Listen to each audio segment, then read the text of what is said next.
나누시죠. 계속 베드로전서 보고 있는데 베드로전서가 여러분에게 어떤 의미로 다가가는지 모르겠습니다. 오늘 특별히 하나님께서 우리 공동체에게, 우리 각 사람들에게 우리가 알아야 할, 또 같이 고민해야 될 주제들에 관한 이야기를 나누실 줄로 믿습니다. 계속 이제 베드로의 권면이 이어지고 있죠. 편지를 통해서 그의 편지의 수신자들에게 베드로가 권면하고 있는 장면들이 계속 이어지고 있는데, 오늘 권면의 대상은 분명합니다. 1절에 보게 되면 누구에게 권면이 주어지고 있습니까? 아내들에게 권면이 주어지고 있습니다. 아내들에게. 같이 가고 있으시죠? 아내들에게. 권면의 내용은 무엇입니까? 아내들에게 순종하라고 이야기하고 있습니다. 누구에게 순종하라고요? 아내들에게, 남편에게 순종하라고 이야기하고 있습니다. 제 아내가 와 있습니까? 아내들에게, 남편에게 순종하라고 이야기하고 있습니다. 예비 남편 여러분, 오늘 베드로는 아내들에게, 남편에게 순종하라고 이야기하고 있습니다. 할렐루야. 예비 남편 여러분, 오늘 본문은 남편들에게가 아니라 아내들에게, 남편들에게 순종할 것을 이야기하고 있습니다. 감사한 일입니다. 아내들의 마음이, 또 예비 아내들의 마음이 벌써 불편해지기 시작합니다. 그래도 성경 말씀인데 뭐가 있겠지? 100번 양보해서, 그래, 남편에게 순종하는 거면 나쁘지 않아, 순종하자. 그런데 그 다음이 문제입니다. 그러면 순종할 마음은 조금 생겼는데 어디까지 순종해야 될까요? 어디까지? 이게 이제 이슈입니다. 어디까지 순종하면 될까요? 순종할 만한 것을 순종하는 것은 어렵지 않습니다. 그런데 순종하기 어려운 상황 가운데 오늘 이 말씀이 주어진다면 불편할 것이 너무나 뻔하다고 하는 것이죠. 더 불편한 것은 무엇이냐면요, 우리 1절을 다시 한번 읽어볼까요? 1절 다시 한번 읽습니다. 찾으셨어요? 같이 읽습니다. 시작. 아내들아, 이와 같이 자기 남편에게 순종하라. 거기까지요. 아내들아, 자기 남편에게 순종하라 라고 되어 있는데요, 그 중간에 무슨 단어가 들어있습니까? 이와 같이요.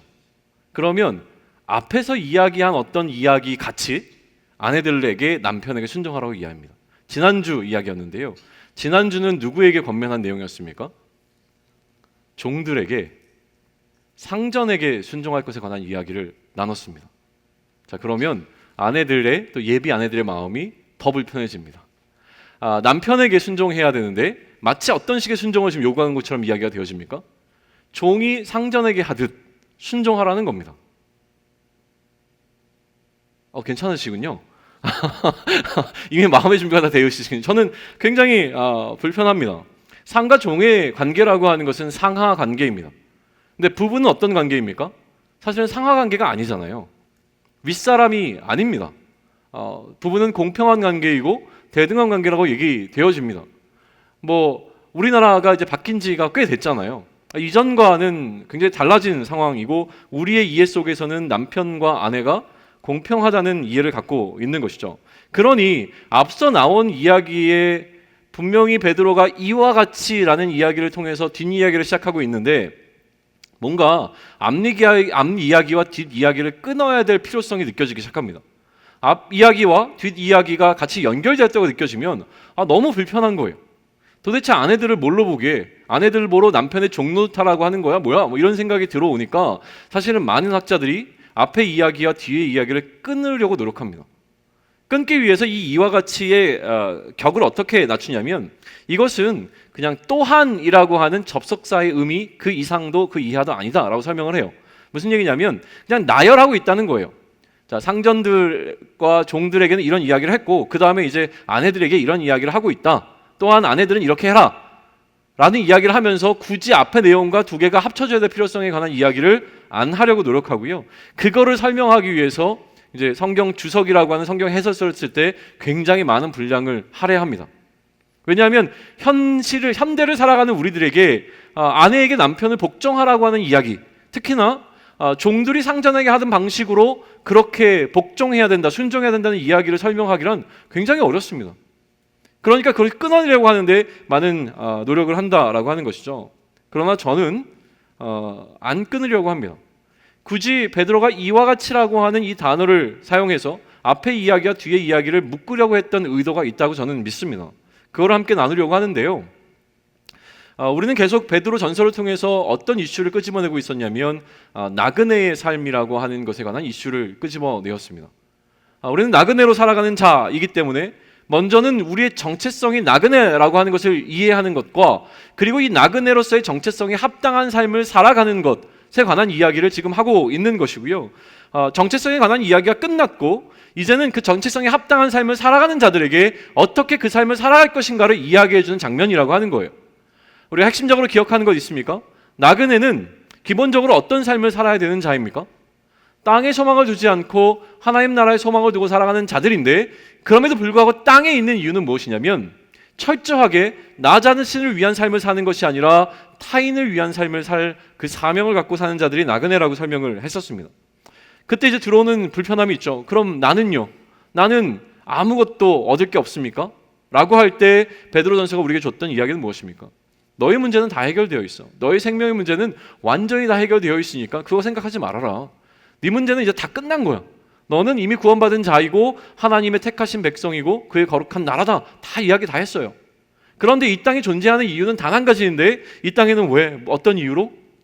다른 사람들을 구원하기 위한 목적이라고 하는 것을 가지고 살아가는 그 삶이니 철저하게 다른 사람을 위한 방식으로 살아라 라고 이야기를 하는 것이죠. 어떻게 나그네로 살아갈 것인지라고 하는 것을 고민하고 있는 사람들에게 이제 구체적으로 하나씩 설명을 해주고 있는 장면이 등장하는데요. 그게 이제 먼저는 종들에게, 그 다음에는 아내들에게, 그리고 오늘 본문의 마지막에는 남편들에게 구체적으로 어떻게 나그네로 살 것인가를 이야기해 주는 게 지금 순서입니다. 아내와 남편의 관계를 주종 관계로 설명하는 것은 분명히 아닐 거예요. 그리고 아니라고 보는 게 맞습니다. 저 또한 아니라고 믿습니다. 그러나 굳이 앞의 이야기와 뒤의 이야기를 이어야 하는 이유는 무엇이냐면 원리가 흘러가고 있기 때문에 그렇습니다. 그럼 지난 시간에 우리가 주인과 종의 관계 속에서 발견하게 됐던 원리가 무엇인지 기억하십니까? 나의 행함이 그의 생명과 연결되어 있다고 하는 원리였습니다. 내가 어떻게 행하는가가 그의 생명과 연결되어 있음에 관한 이야기를 우리는 지난 시간에 나누었습니다. 새롭죠? 이 원리는요, 우리가 나그네로 살아가는 이 수많은 사람들, 우리가 지금 한 1000여 명이 모여있지 않습니까? 이 1000여 명의 사람들 가운데 1000여 개의 삶이 놓여져 있습니다. 죄송합니다. 우리 거짓말하면 안 될 것 같아요. 우리 몇 명 모여있죠? 여러 명 모여있는데 우리 여러 명들의 그 각자의 삶이 나그네로서의 삶을 살아가고 있어요. 각자의 근데 삶의 정황들은 다 다르다는 거예요. 누구는 종으로 살아가고, 종은 살아가는 사람 없군요. 누구는 을로 살아가고, 누구는 갑으로 살아가고, 누구는 아내로 살아가고, 누구는 남편으로 살아갑니다. 누구는 예비 아내로 살아가고, 누구는 예비 남편으로 살아갑니다. 또 누구는 교사로 살아가고, 누구는 학생으로 살아갑니다. 어쨌든 우리는 나그네로 이 땅을 살아가지만 우리가 나그네로 살아가는 삶의 모습은 굉장히 다양하다고 하는 거예요. 그래서 이 다양한 삶에 대해서 이제 베드로가 하나씩 이야기를 하는데요. 사실 모든 우리가 갖고 있는 직업과 직분을 다 다룰 수는 없지 않겠습니까? 대표적인 어떤 것들에 대한 원리들을 이야기하고 있는 장면으로 보시면 될 텐데요. 지난번에 나누었던 이 나의 행함이 그의 생명과 연결되어 있다라고 하는 이 원리가 지금 어디로 넘어오냐면 남편과 아내의 관계 속으로 들어오고 있는 것을 우리는 주목해 보아야 합니다. 다시 한번 기억해 보시죠. 나의 행함이 그의 생명과 연결되어 있다라고 하는 이 원리는 어떻게 등장한 원리였습니까? 누구의 채찍에 맞음이 우리의 나음이 되었습니까? 예수 그리스도의 맞으심이 우리의 나음이 되었습니다. 누구의 죽음이 누구의 생명이 되었습니까? 예수 그리스도의 죽으심이 우리의 생명이 되었습니다. 예수님께서는 철저하게 그러한 삶을 사신 것이죠. 그의 행함을 통하여 우리에게 생명을 주시는 방식으로 행하셨습니다. 그리고 오늘 우리에게 그 그리스도의 길을 따라가라고 초청하시며 우리를 이 땅 가운데 그리스도의 사역을 감당하는 자로 남겨놓으셨다는 거예요. 그러니 이 땅을 살아가는 우리의 모든 행위들은 의미 없어 보인다고 하는 것은 우리의 생각이고요. 하나님께는 우리가 행하는 이 모든 행함들이 결국은 다른 사람들의 생명과 연결되어 있는 큰 그림이 있다라고 하는 거예요. 그러니 우리는 철저하게 우리의 삶 가운데서 어떤 삶을 살아야 할 것인가, 내가 마주하게 되는 이 상황 가운데서 나는 어떻게 행할 것인가를 굉장히 신중하고 두렵고 떨림으로 행해야 된다라고 하는 것이 지난 시간에 나눴던 이야기였습니다. 그리고 오늘 설교의 제목으로 선정한 것은 7절인데요. 우리 7절만 먼저 다시 한번 또 읽어볼까요? 7절 찾으시고 같이 읽습니다. 자, 시작. 남편들아, 이와 같이 지식을 따라 너희 아내와 동거하고 그를 더 연약한 그릇이요 또 생명의 은혜를 함께 이어받을 자로 알아 귀히 여기라. 이는 너희 기도가 막히지 아니하게 하려 함이라. 아멘. 거기서 제가 찾은 단어는 무엇이냐면 생명의 은혜를 함께 이어받을 자라고 하는 표현이었습니다. 그러니까 지난 시간에도 우리의 행함이 그의 생명과 연결되어 있음에 관한 원리를 보았고, 그 원리가 오늘 남편과 아내의 관계로 흘러 들어왔다면 그 원리 속에서 우리가 오늘 본문까지 해서 결론 맺을 수 있는 것은 무엇이냐면 우리는 서로 생명의 은혜를 함께 나누어 받게 되는 자라고 하는 보다 하나 더 발전된 원리를 마주하게 되어지는 겁니다. 남편과 아내의 관계는 그냥 부부 관계를 넘어서서 어떤 관계입니까? 생명의 은혜를 함께 이어받을 자라고 하는 이해가 오늘 우리가 함께 고민해야 될 주제라고 하는 겁니다. 명백하게 오늘 베드로는 아내들에게 이야기합니다. 자기 남편에게 순종하라라고 이야기합니다. 여전히 우리 마음속에 왜 그래야 되는지에 대한 이해가 충분하지 않습니다. 그러니 이제 베드로는 설명해 나가죠. 1절에서 뭐라고 이어갑니까? 이는 혹 말씀을 순종하지 않는 자라도 말로 말미암지 않고 그 아내의 행실로 말미암아 구원을 받게 하려 함이니. 우리는 이전에 구원을 받는다라고 하는 말 표현 속에 담겨있는 여러 가지 의미들을 살펴본 적이 있었습니다. 구원을 받는다는 것은 영생을 얻는다는 것과 같은 말이었고요, 구원을 얻는다는 것은 하나님 나라에 들어간다는 것과 같은 말이었고, 예수 그리스도의 제자가 된다는 말과 같은 말이었습니다. 다 같은 의미를 갖고 있죠. 그러니 지금 구원을 받게 하려고 한다는 것은 무엇이냐면 그 아내의 행함을 통하여서 누구에게? 그 남편에게 생명이 들어간다는 표현입니다. 생명이 전달되고 있는 장면이라고 하는 것이죠. 그러니 지금 목표는 분명해요. 아내가 이렇게 해야 되는, 아내가 자기 남편에게 순종해야 되는 그 순종의 목표는 분명합니다. 무엇을 위하여입니까? 그 남편의 생명을 위한 것입니다. 다른 것이 아니라는 거죠. 역시 우리의 목표도 분명해지는 거예요. 구원을 받게 하기 위하여, 생명을 얻게 하기 위하여 우리는 그렇게 행해야 되는 겁니다. 그런데 이 아내의 행함을 통하여서, 아내의 행실을 통하여서 구원이 들어올 때에 말이 아니라 행함 쪽에 더 포커스가 맞춰져 있는 것에 우리는 좀 주목해 볼 필요가 있습니다. 이것을 어떻게 설명하면 좋을까 생각을 하다가 제가 지난번 선교 갔다가 저에게 굉장히 강력한 인상으로 다가왔던 것을 다시 한번 여러분에게 소개하면 좋을 것 같은데요. 그것은 무엇이냐면 쓰레기를 줍는 거였습니다. 마을에 가서 우리가 그 마을이 너무 지저분해서, 우리 기준이죠 뭐 사실은, 근데 제가 요즘 향남 지역을 뛰지 않습니까? 여기저기를 다 뛰어다녀요. 근데 뛰다 보면 향남이 더 지저분한 곳이 많아요. 우리가 보이는 곳이 아니라 안 보이는 곳에 정말 선교지라고 얘기해서 뭐하지만 그 특정한 그 나라보다 훨씬 더 지저분한 곳들이 많더라고요. 이렇게 사람들이 그렇죠. 아무튼 그렇습니다. 그래도 제가 그건 줍지 않았어요. 너무 많아서요. 아무튼 선교지에 나가서 우리가 처음 하고자 했던 것은 무엇이냐면 그 마을을 좀 청소하자였어요. 청소해야 될 필요성이 있었기 때문이죠. 청소를 하는데요, 이런 거예요.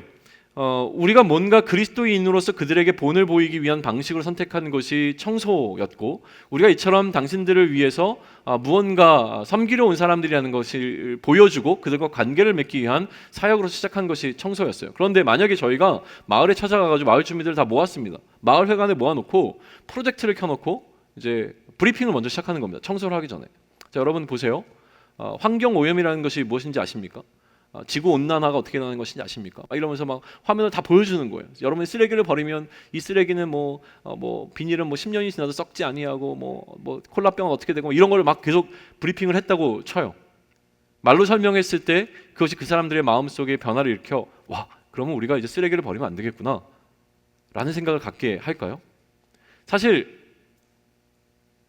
우리는 제가 이렇게 자꾸 낮춰서 이야기하면 안 되는데, 제 기준입니다. 제 기준. 길거리에 쓰레기를 버리지 않는 이유가 사실은 저에게 계기는 그거였어요. 지구가 아파하는 것 때문에 쓰레기를 버리지 않게 된 것이 아니라 경범죄라고 하는 것이 제도적으로 이제 정착되면서부터 길거리 쓰레기를 버리는 것이 두려워지기 시작했던 것 같아요. 그 전에는 저도 잘 버렸던 것 같아요. 그런데 어느 순간 우리나라에 그 법이 제정되고 그 법 때문에 길거리에 쓰레기통이 다 없어지지 않았습니까? 그러다 보니까 이제 버리고 하는 이런 부분들을 불편하게 여겼고, 그리고 재활용하는 것으로 쓰레기가 막 이렇게 뭐 이렇게 복잡해지기 시작하면서 거기에 적응하면서 벌금 내기 싫고 사람들에게 한 소리 듣기 싫은 마음 때문이었지, 사실은 지구를 걱정하는 마음보다는 그게 더 컸던 것이 정직한 고백일 겁니다. 아무튼 이야기가 딴 데로 샜는데요. 말로 행하는 것이 우리를 변화를 가져오지 않는 것은 분명해요. 첫날 쓰레기를 열심히 주웠거든요. 한 절반 정도를 쓰레기를 주웠습니다. 그때는 그냥 쓰레기를 줍고 우리 만족이었어요. 와, 길이 너무 깨끗하네, 사진 좀 찍어놔봐 이러면 사진 막 찍고 막 이러고 갔어요. 둘째 날 다시 가서 나머지 절반을 청소를 하기 시작하는데, 그날은 좀 특별한 일이 생겼습니다. 우리가 그 쓰레기 봉지를 들고 다 흩어져서 쓰레기를 줍기 시작하는데, 그때부터 마을의 아이들이 저희와 같이 쓰레기를 줍기 시작합니다. 우리에게 쓰레기 봉지를 빼앗아 가서 자기들이 들고 다니면, 조그만 애들 막 자기 몸집만한 이 쓰레기 봉지를 이렇게 끌고 다니면서 쓰레기를 줍기 시작하는 거죠. 마치 우리가 쓰레기를 줍는 것이 그들에게는 놀이처럼 보였는지 모르겠습니다. 근데 어쨌든 우리가 쓰레기를 줍고 있으니까 거기에 가득 채우는 것이 뭔가 우리들을 기쁘게 한다라는 생각 가운데, 이 말도 안 통하는 어린아이들이 우리와 함께 걸어다니면서 쓰레기를 주워 나가기 시작합니다. 저는 그 장면을 바라보면서 굉장히 큰 깨달음이 왔습니다. 결국은 우리가 이 땅 가운데서 살아간다는 것은 누군가에게 본을 보여주는 방식이어야 하는데, 그것은 말로 되는 것이 아니라는 것이죠. 실제로 우리가 그 삶을 살아낼 때 그것이 가장 강력한 메시지가 되어진다는 생각이 들어옵니다. 그러다 보니까 우리가 누군가의 본이 된다는 생각을 할 때 굉장한 스트레스가 찾아올 겁니다. 우리 찬양팀 앞에서 오늘 이렇게 꽉 차서 되니까 또 너무 고맙네요. 아무튼 근데 막 앞에 찬양할 때에 이렇게 찬양하는 것이 찬양의 본입니다라고 얘기하면, 그때부터 우리 찬양팀은 찬양할 때에 마이크를 잡는 손의 각도와, 그리고 찬양할 때 얼굴의 표정과, 그리고 뭐 몸의 몸짓과 이런 것들을 다 신경 쓰기 시작할 거예요. 그러니까 본이 된다는 것은 굉장히 스트레스가 되고 어렵습니다. 그런데 나그네로 살아가는 우리들에게 부탁하신 것이 무엇이냐면, 우리를 어두운 데서 불러 그의 기이한 빛 가운데 들어가게 하신 이의 아름다운 덕을 선포하는 것인데, 결국은 우리를 통해서 그들이 예수 그리스도의 일하심이 무엇인지를 보아야 하는 거거든요. 그러니까 결국 우리가 본이 되는 삶을 살아가는 것이 우리에게 맡겨진 사명이에요. 그러니까 본이 된다라고 하는 것은 굉장히 어려운 일이고, 그 본이 되는 것이 우리에게 주는 스트레스와 압박감은 굉장합니다. 우리의 행함의 태도가 누군가에게는 생명을 가져다주는 일이라고 하는 것도 불편하지만, 나의 모습을 통해서 사람들은 예수 그리스도를 보게 된다라고 했을 때 우리에게 주어지는 이 부담감은 굉장히 클 거예요.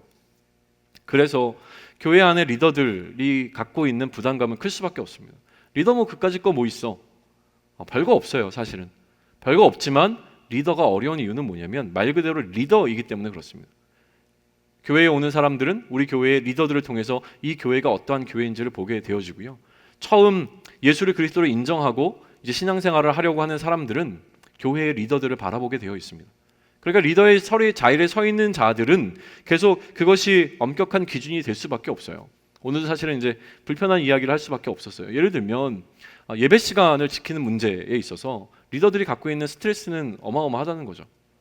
왜냐하면 리더들이 예배 시간에 늦게 되어지고, 저도 마찬가지예요. 저도 이게 늦거든요. 그때마다 마음속에 불편함이 들어오는 거죠. 왜냐하면 그렇게 되어지면 예배 자체가 무너지기 시작합니다. 저들이 그렇게 하니까 우리도 그렇게 해야 된다라는 마음들이 들어오기 때문에 그럴 거예요. 아무튼 우리는 무언가 우리의 행함을 통해서 다른 사람들에게 영향력을 행사하는 자리에 있는 자들이라고 하는 것을 인정하게 되어진다면, 모든 그리스도인들은 하나도 빼놓지 않고 세상을 향한 리더라고 하는 우리 정체성을 인정하기 시작한다면, 그러면 그때부터 우리가 고민되는 것이 있습니다. 어떻게 하면 되지? 어떻게 하면 저 사람들을 변화시킬 수 있지? 에 포커스가 맞춰지니까 그때부터는 뭘 고민하냐면, 어떻게 하면 세상에 있는 사람들에게 좀 이런 표현이 맞는지 모르겠지만 자극적인 방식을 통해서 그들의 마음을 움직일 수 있을까를 고민하기 시작해요. 청년들의 마음을 뛰게 하는 것은 무엇이 있습니까? 우리의 마음을 뛰게 하는 것은 무엇이 있습니까? 뭔가 그냥 평범한 일을 통하여서 우리의 마음이 뛰지 않아요. 뭔가 어떤 특별한 장면들을 보게 되면 우리의 마음을 따뜻하게 한다든지, 아니면 내가 할 수 없는 어떤 기발한 이야기를 해줬을 때 저 굉장히 좋겠는데 라는 생각이 들지, 내가 하고 있는 똑같은 일을 통해서 뭔가 마음이 뛰지 않는다는 거예요. 청년의 때에만 뭔가 할 수 있는 것들을 보여주지만 움직이는 것이 또 우리들일 거예요. 그러니까 그런 것만 생각해요. 그런데 오늘 베드로는 그런 방식에 관한 이야기를 하고 있지 않아요. 오늘 방식은 우리가 어떤 것을 할 것인가 라고 하는 것을 이야기하는 것이 아니라 조금 다른 차원의 이야기를 하고 우리가 정작 그들에게 보여줄 것이 있다는 이야기를 하는데요. 그게 바로 2절입니다. 우리 2절 찾으시고 좀 힘차게 같이 한번 읽으면 좋을 것 같아요.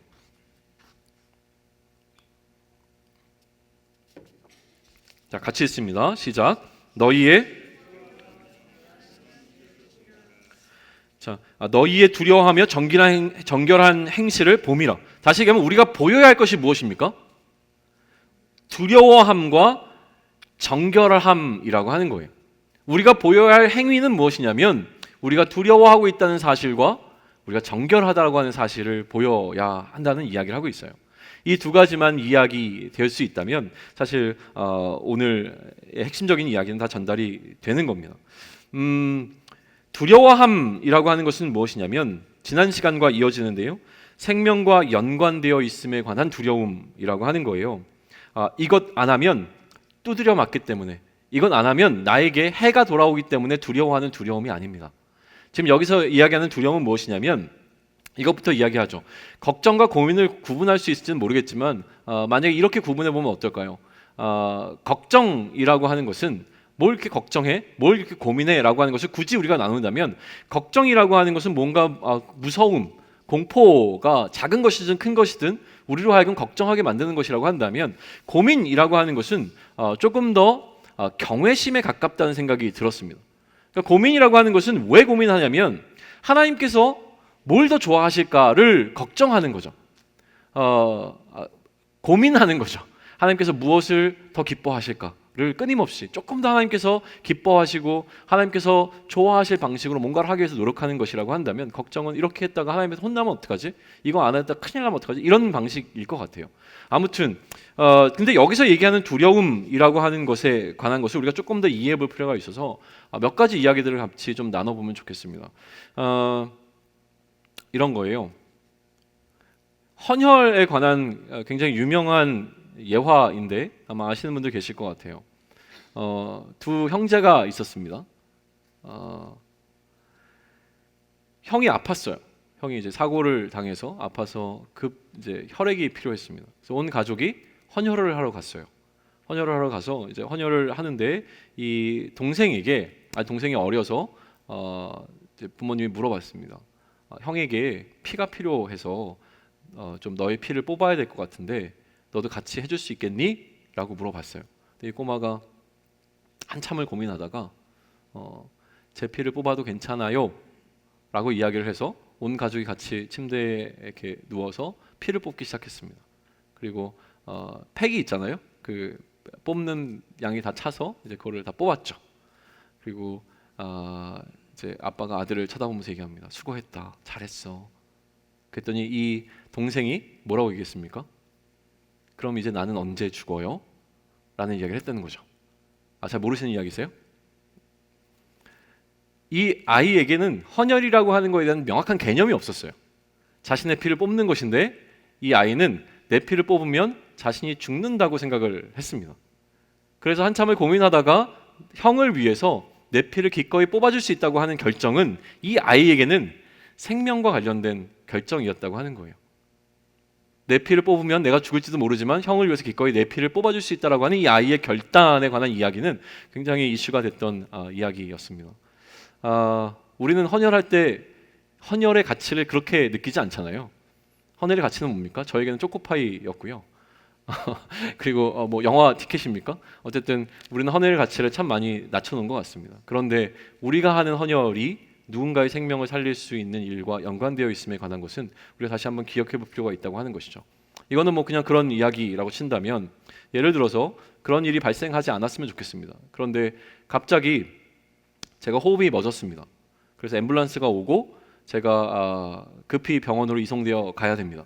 그래서 그 왜 이렇게 인공으로 펌프질 하는 거 있잖아요. 제가 정확한 그 이름은 모르겠는데 그거를 여러분에게 지어줬습니다.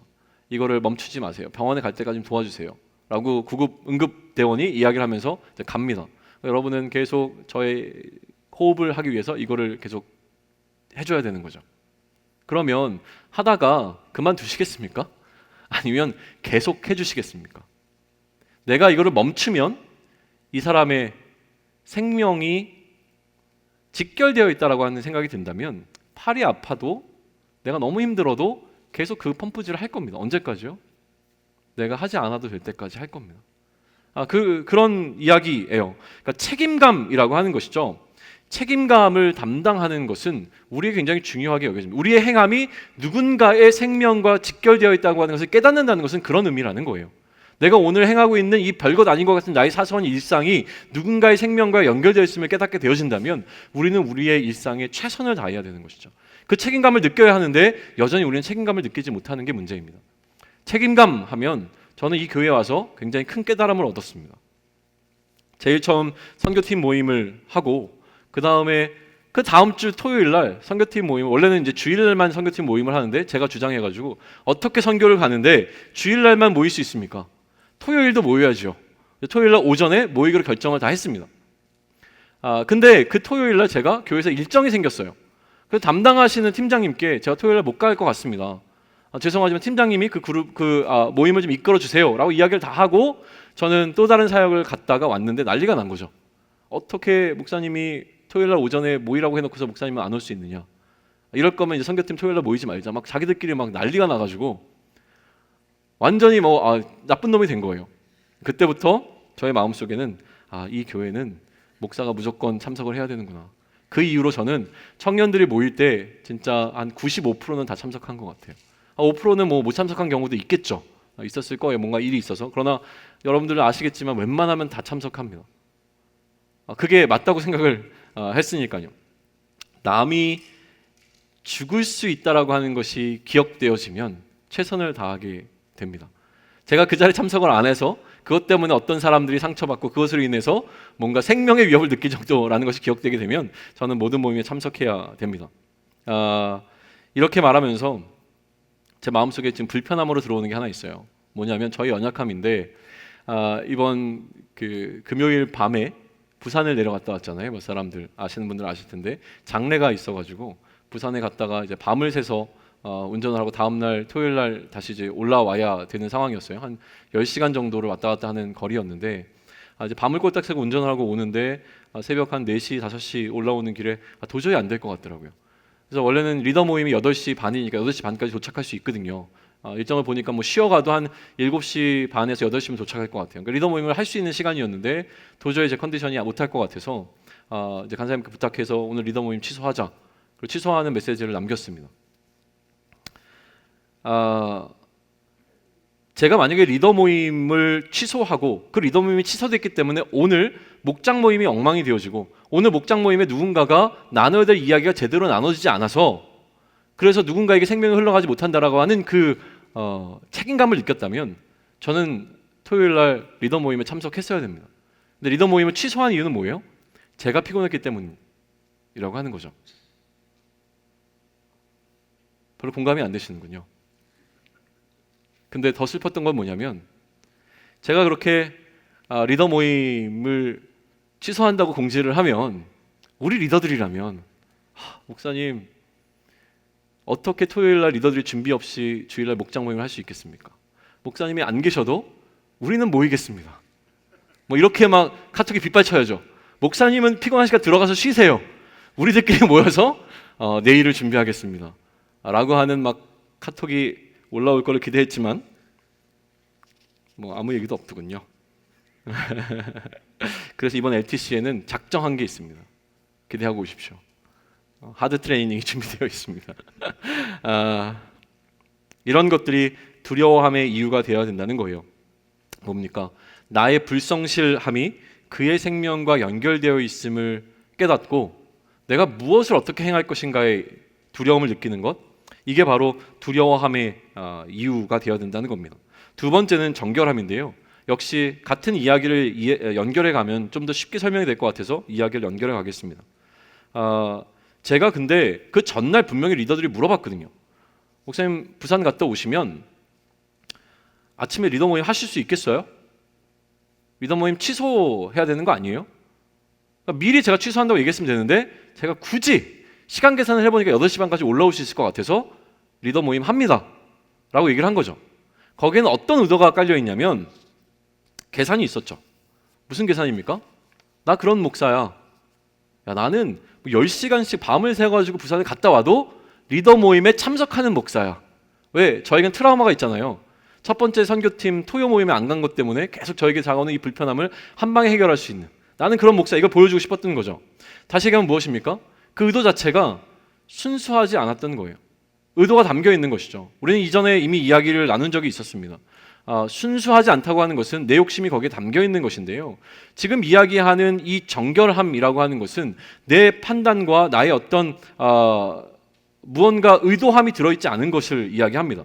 정결한 행실이라고 하는 것을 알기 위해서 정결하지 않은, 다시 하면 깨끗하지 않은 행실이 무엇인가를 고민해 보면 되는데, 이것은 무엇이냐면 제가 이런 멋진 목사다라고 하는 것을 보여주고 싶어하는 그 마음, 다시 하면 인정 욕구라고 하는 이 욕구가 저를 사로잡는 상황이라면 정결하지 않은 것이죠. 이런 유혹을 가장 크게 나타나는 것이 무엇이냐면 외모입니다. 외모이라면 인정을 받고 싶은 거예요. 왜냐하면 외모는 눈에 보여지는 거잖아요. 눈에 보여지는 방식으로 우리는 보여주고 그 다음에 그것을 인정받기를 원합니다. 청소 이야기를 다시 한번 해보시죠. 여러분은 청소하실 때 눈에 잘 띄는 부분부터 청소하십니까? 아니면 잘 안 보이는 부분부터 청소하세요? 청소란 원래 잘 안 보이는 부분들을 지저분하니까 거기를 청소하는 거야 라고 하면서 눈에 안 보이는 부분, 굳이 아무도 보지 않는 부분을 정말 면봉을 갖고 깨끗하게 청소하십니까? 아니면 그냥 눈에 보이는 부분만 청소하고 나머지는 그냥 쓸어 넣습니까? 이런 거죠. 우리는 보여지는 것이 너무나 중요합니다. 외적으로 보여지는 것이 아니라 내적인 것이 중요한 것에 관한 이야기를 이제 베드로는 해 나가죠. 그게 이제 3절과 4절인데요. 우리 조금 속도를 내기 위해서 3절과 4절 같이 읽고요. 나머지는 건너뛰면서 이야기 나누겠습니다. 3절과 4절 같이 읽습니다. 시작. 너희의 단장은 머리를 꾸미고 금을 차고 아름다운 옷을 입는 외모로 하지 말고 오직 마음에 숨은 사람을 온유하고 안정한 심령이 썩지 아니할 것으로 하라. 이는 하나님 앞에 값진 것이니라. 시간이 왜 이렇게 많이 갔죠? 죄송합니다. 많이 건너뛰면서 가겠습니다. 외모가 그 사람을 나타내지 않는 것을 알면서도 우리가 집착하는 이유는 무엇입니까? 이것이 더 쉽고 명확하기 때문에 그렇습니다. 베드로는 그렇기 때문에 마음에 숨은 사람을 꾸미는 것에 더 집중하라고 이야기합니다. 외적으로 보여지는 사람을 꾸미는 것에 집중하는 것이 아니라 누구에게요? 마음속에 숨은 사람을 꾸미는 것에 더 집중하라고 이야기하죠. 왜? 이것이 하나님 앞에 값진 것이기 때문이라는 설명을 하고 있어요. 그것은 온유하고 안정한 심령이 썩지 아니할 것으로 꾸미라고 하는데, 이것이 무엇인지에 관해서는 굉장히 많은 해석들이 있기 때문에 일단은 건너뜁니다. 중요하지 않을 그냥 건너뛰어도 될 뿐이라 생각을 해요. 무엇인가로 꾸미라고 이야기하는데 그 꾸미는 것이 무엇인지에 관한 설명을 5절과 6절에서 하고 있기 때문에 그래요. 그 구체적인 설명을 통해서 우리는 좀 살펴보면 좋을 것 같습니다. 자, 5절과 6절을 먼저 읽고 이야기 나눌까요? 같이 읽습니다. 시작. 전에 하나님께 소망을 두었던 거룩한 부녀들도 이와 같이 자기 남편에게 순종함으로 자기를 단장하였나니 사라가 아브라함을 주라 칭하여 순종한 것 같이 너희는 선을 행하고 아무 두려운 일에도 놀라지 아니하면 그의 딸이 된 것이라. 마음에 숨은 사람을 꾸밈으로 하나님 앞에 값진 것으로 꾸민 것이 된 자들에 관한 이야기를 하는데요. 이들의 삶의 기준 자체가 무엇이라고 이야기냐면 이들은 누구에게 소망을 둔 자들이라고요? 하나님께 소망을 둔 자라고 설명을 하는 겁니다. 마음을 꾸미는 자는 누구냐면 하나님께 소망을 둔 자라고 이야기를 하는 것이죠. 그러니 이들의 삶의 기준 자체가 하나님인 사람들인 거예요. 하나님 앞에 서는 것이 중요하고 우리의 삶의 기준을 누구에게로? 하나님께로 끌고 가는 자들이 이러한 하나님께 소망을 둔 자들이라는 설명을 하고 있는 거예요. 자, 쉽게 설명하죠. 저 사람은 하나님께 소망을 둔 자야라고 하는 평가를 받는 자들이라는 거예요. 그런 사람은 어떤 사람인지를 생각해보고 내가 그런 사람이 되도록 노력하는 것이 오늘 본문이 우리에게 주고 있는 도전인 것입니다. 하나님께 소망을 둔 자는요, 어떤 자라고 설명합니까? 자기 남편에게 순종하는 자이고 이것이 자기를 단장하는 것으로 이해하는 자라고 하는 것이 5절의 설명입니다. 마음에 숨은 사람을 온유하고 썩지 않을 것을 단장하는 것은 그러므로 자기 남편에게 순종함으로 자신을 단장했다라고 하는 이야기로 대치될 수 있는 겁니다. 간단하게 그냥 정리를 한 거예요. 우리의 숨은 사람을 마음에 숨은 사람을 어떻게 단장할 것인가 라고 하는 이슈를 지금 5절과 6절이 보여주는 옛 속에서는 어떻게 이야기하면 그의 남편에게 순종한 것으로 자신을 단정했다라고 이야기를 해요. 그러면 어떻게 남편에게 순종했는지에 관한 설명을 해야 될 필요성이 있기 때문에 6절에서 구체적으로 사라가 어떻게 순종했는지에 관한 이야기를 합니다. 사라는 어떻게 했습니까? 선한 일을 행했고 두려움 일에도 놀라지 아니했다라는 두 가지를 이야기해줘요. 자, 사라가 어떻게 그의 남편에게 순종했고 그의 남편에게 순종하는 것을 통해서 어떻게 자신의 숨어있는 마음의 사람을 단장했는지를 설명하는데 두 가지. 첫째는 무엇이라고요? 선을 행했고 두 번째는 두려운 일에도 놀라지 않았다라고 이야기합니다. 이것이 간략하게 그냥 설명하고 넘어가겠습니다. 선한 일을 행했다는 것은 하나님의 뜻대로 행한 것입니다. 선한 것은 하나님의 뜻대로 하는 것이 선한 것입니다. 그러면 두려운 일에도 놀라지 아니했다고 하는 것은 무엇입니까? 두렵지 않은 마음. 다시 얘기하면 그가 신뢰하고 있는 것이 있었다고 하는 것이죠. 그것은 하나님을 향한 신뢰, 하나님을 향한 믿음이었습니다. 그 상황 가운데 마치 이삭이 자신의 아들을 바치려고 하는 그 이삭을 바치려고 하는 그 상황 가운데서 하나님을 향한 믿음을 보였던 것과 마찬가지로 어떤 두려운 상황 가운데서도 두려워하지 않을 수 있는 신뢰가 있었다는 것으로 이해할 수 있다는 것이에요. 근데 그렇게 되어지니 그의 딸이 되었다라는 표현이 등장합니다. 우리가 사라의 딸이 되었다라고 하는 표현이 등장하는데요. 사라의 자녀가 되었다고 이해하면 좋을 것 같아요. 자, 아브라함의 자녀이자 우리는 사라의 후손이 된 것에 관한 이야기를 합니다. 우리가 어떻게 혈통 가운데 아브라함과 같지 않은데도 불구하고 아브라함의 자손이 될 수 있었는지에 관한 설명이 갈라디아서에 나오는데 뭐라고 나오냐면 믿음 때문이라고 이야기합니다. 하나님께서 아브라함의 믿음을 보시고 그를 축복하셨듯이 믿음이 있는 자들은 전부 다 누구의 후손이 되냐면 아브라함의 후손이 되어집니다. 언제 기회가 있으면 이 부분은 더 구체적으로 설명하겠습니다. 그러나 오늘은 이 정도만 이야기하시죠. 믿음이 있는 자가 아브라함의 자녀가 되어집니다. 마찬가지로 우리가 그렇게 믿음 가운데 행하면 누구의 자녀가 된다고 이야기합니까? 사라의 자녀가 된다라는 이야기를 하는 것이죠. 믿음이 있는 자를 누구라고 표현하냐면 그리스도인이라고 표현합니다. 그러니 지금 구체적으로 이야기 드는 것은 무엇이냐면 믿음이 있는 자, 다시 얘기하면 하나님의 뜻대로 행하고 하나님을 향한 믿음을 갖고 있는 자가 그의 마음을 아름답게 단장하는 자라는 이야기를 하고 있는 걸로 결론 지어집니다. 그리고 나서 남편들을 향한 이야기가 등장하죠. 남편들을 향한 이야기는 굉장히 짧습니다. 7절 한 구절인데 우리 한 목소리로 읽습니다. 시작. 남편들아 이와 같이 지식을 따라 너희 아내와 동거하고 그를 더 연약한 그릇이요 또 생명의 은혜를 함께 이어받을 자로 알아 귀히 여기라. 이는 너희 기도가 막히지 아니하게 하려 함이라.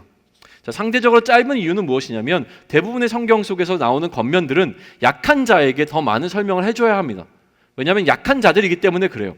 아내들이 약자들이기 때문에 아내들이 남편에게 순종하는 것이 더 어렵습니다. 그러니 더 순종할 수 있도록 충분한 설명을 해줄 필요가 있어서 더 많은 설명이 등장하는 것으로 이해되어집니다. 종들에게 상전들보다 더 많은 설명이 필요한 이유가 또 거기에 있습니다. 남편들에게는 두 가지가 이야기되었습니다. 첫째는 지식을 따라 너희 아내와 동거할 것, 그리고 둘째는 아내를 귀히 여길 것에 관한 이야기를 하는데요. 이것 역시도 그냥 넘어갑니다. 이렇게 해야 되는 이유가 중요하기 때문인데 왜 이렇게 하라고 이야기합니까? 남편들에게 무엇을 위하여? 너희의 기도가 막히지 않게 하기 위하여라는 설명을 해요. 남편들이 아내와 함께 지식을 따라 동거하고 아내를 귀히 여겨야 되는 이유는 무엇이냐면 너희의 기도가 막히지 않게 하기 위함이라는 이야기를 해요. 자, 이걸 어떻게 이해하면 좋을까요? 저는 이렇게 이해합니다. 이렇게 행하지 않을 경우에 너희 기도가 막히게 된다라는 것으로 이해합니다. 이렇게 하지 않으면 너희가 하나님께 향하여 간구하는 그 간구가 막힌다라는 것으로 이해하게 된다는 거예요. 기도가 막힌 원인이 여기에 있다고 하는 것이죠. 우리가 하나님을 향한 간구가 막힌 이유에 관한 설명이 하나 등장했습니다. 우리가 하나님께 간구하고 있는데 그 간구가 하나님으로부터 응답받지 못하는 이유가 무엇입니까? 우리가 하나님께 원하는 것을 막 얘기해. 하나님 나 이거 필요해. 하나님 나 좀 도와주세요. 나 이거 정말 하나님의 도우심이 없으면 난 살 수 없습니다. 하나님 향하여 간절히 기도하고 있는데 그 기도가 응답되지 않는 것 같은 상황을 놓이게 되는 이유는 무엇입니까? 우리가 놓치고 있는 것이 있기 때문이에요. 그러면 우리가 놓치고 있는 것이 무엇인가를 살펴봐야 되는데 우리가 놓치고 있는 것은 그의 생명입니다. 남편들에게 부탁하는 것은 그거예요. 아내의 생명을 바라봐야 하는 것이죠. 그것이 놓쳐있는 상황에서 간구하는 것이라면 그 기도가 응답되지 않음을 이야기합니다. 나의 행함이 그의 생명과 연관되어 있다라고 하는 원리가 흘러오기 시작했습니다.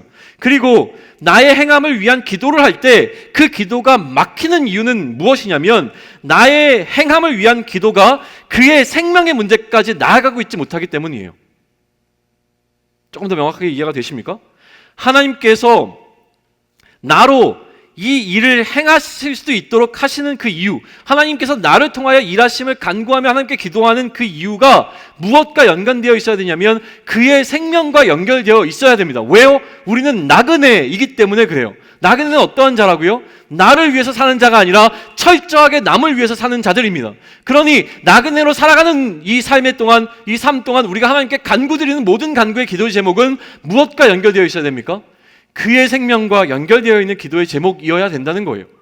그러니 남편들에게 그와 생명이 함께 연결되어 있는 아내를 향한 것에 생명의 문제가 연결되어 있지 않으면 어떤 기도를 해도 기도가 응답되지 않는다는 이야기를 하는 겁니다.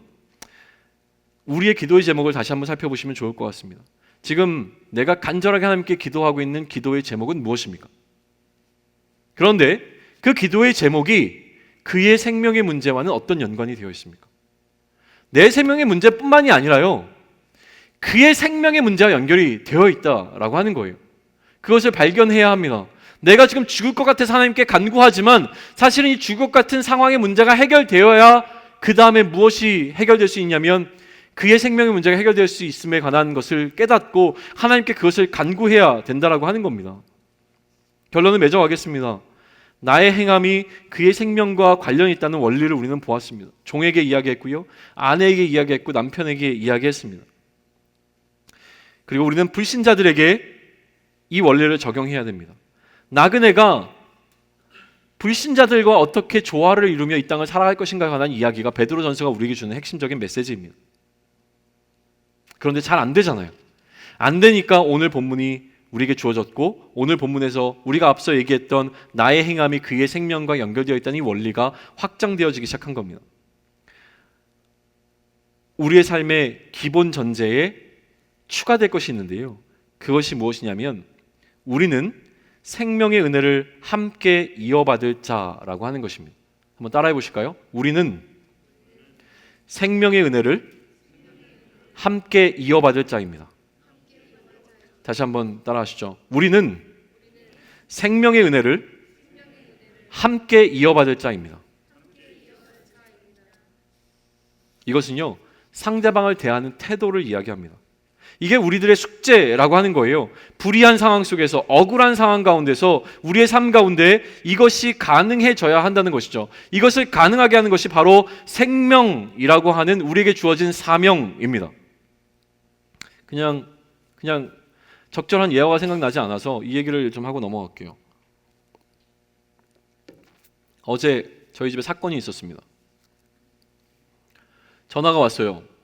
저희 지원이를 담당하는 선생님한테 전화가 왔어요. 아내가 전화를 받더니 부러졌어요 얘기하는 거예요. 부러졌어요. 저희 두 아이가 어딜 갔냐면 자전거 여행을 떠났습니다. 근데 아내의 첫 마디가 부러졌어요? 라고 얘기를 하는 거예요. 저는 뭘 상상했겠습니까? 어디가 부러졌구나, 올 것이 왔구나. 심각한 표정으로 아내가 무슨 얘기를 하는지를 들었는데요, 전화가 끊고 나더니 이제 얘기하는 건 뭐냐면 자전거가 부러졌대요. 둘째 아이가 자전거를 아직 잘 못하는데 자전거 여행을 가다가 논두렁 밑으로 떨어졌습니다. 떨어지면서 자전거는 부러졌고 본인도 이제 많이 다쳤어요. 상처투성이가 되어 있더라고요. 그런데 어쨌든 부러진 건 아니잖아요. 그럼 우리 형제분들은 아실 거잖아요. 그 정도는 다 우리 살면서 까지고 다치고 뭐 늘 그렇게 빨간 약 바르면서 우리 살아왔잖아요. 곱게 자라셨습니까? 그러니까 저는 괜찮은 거예요. 그 정도면 뭐 죽지 않았고, 죄송합니다. 부러지지 않았고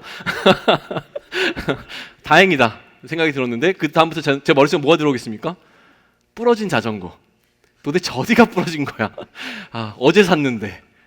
그거 비싼 돈 주고 큰맘 먹고 산 건데 어디가 부러진 거야? 수리 안 되면 어떡하지? AS는 될까? 막 이런 생각을 하면서 제가 어딜 갔겠어요?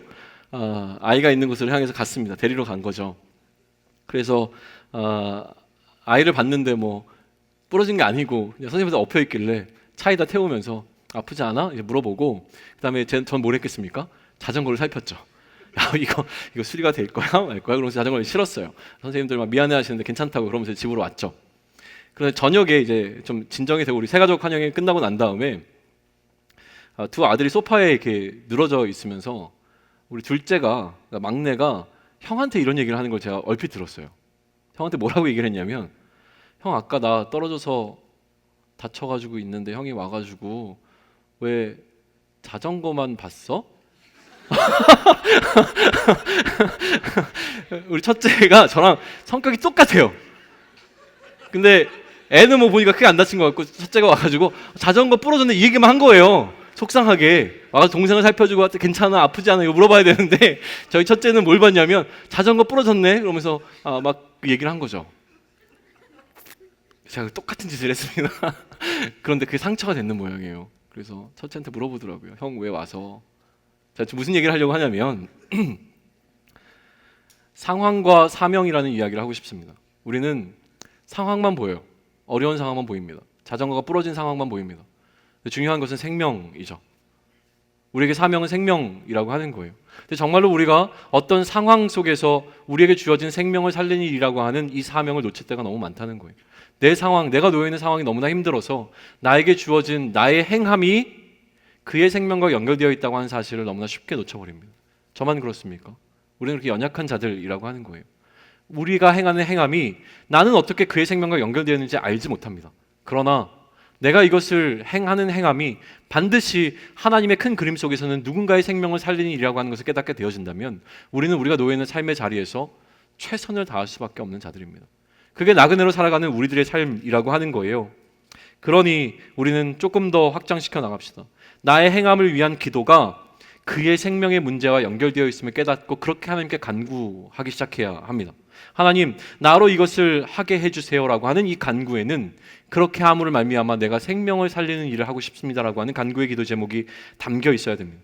우리의 기도는요, 나를 위한 기도를 넘어서 어느 순간 그의 나라와 그의 의를 구하는 기도로 변화되어져 나갈 필요성이 있다고 하는 것입니다. 그것을 위해서 나를 비우고 나를 내려놓는 삶을 살아가야 할 것입니다. 결국 오늘 본문은요, 태도에 관한 이야기를 다시 한번 이야기하는데요, 조금 더 확장된 개념을 이야기합니다. 그 태도는 무엇입니까? 그는 나의 행함을 통하여서 생명을 얻게 될 그는 나와 생명의 은혜를 함께 이어받을 자라고 하는 그를 향한 인정함이 중요합니다. 우리 주변에 오늘 우리가 마주하게 되는 사람이 내 남편과 내 아내가 아니어도 괜찮습니다. 오늘 나와 함께 이 시간을, 이 공간을 함께 공유하고 있는 그 사람은 누구입니까? 나와 생명의 은혜를 함께 이어받을 자라고 하는 정체성, 또 그의 자격입니다.